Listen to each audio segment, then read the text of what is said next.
धुळे सुरत महामार्गावर दुचाकींचा भीषण अपघात, एकाचा दुर्दैवी मृत्यू तर तिघे गंभीर।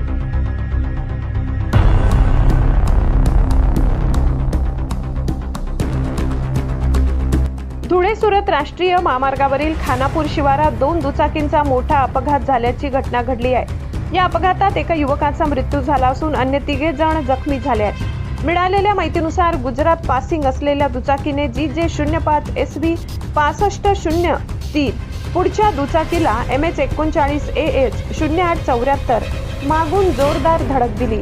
या धडकेत सुरत येथील जयेश धनराज पाटील यांचा उपचारादरम्यान मृत्यू झाला। त्यांच्यासोबत असलेले विजय पाटील जखमी झाले। दुसऱ्या दुचाकीवरील हिरालाल गावित आणि दिनेश देसाई हे देखील जखमी झाले असून त्यांना विसरवाडी ग्रामीण रुग्णालयात दाखल करण्यात आले। प्रकृती चिंताजनक असल्याने पुढील उपचारासाठी त्यांना नंदुरबार येथे हलविण्यात आले। घटनेची माहिती मिळताच 1033 रुग्णवाहिका सेवेचे कर्मचारी अजय गावित, कल्पेश गावित आणि डिकेश गावित यांनी तात्काळ घटनास्थळी धाव घेत जखमींना वेळेत रुग्णालयात पोहोचवून मदत केली। विसरवाडी पोलीस या प्रकरणाचा अधिक तपास करत आहेत। ब्युरो रिपोर्ट, विसरवाडी प्रतिनिधी गणेश सोनवणे।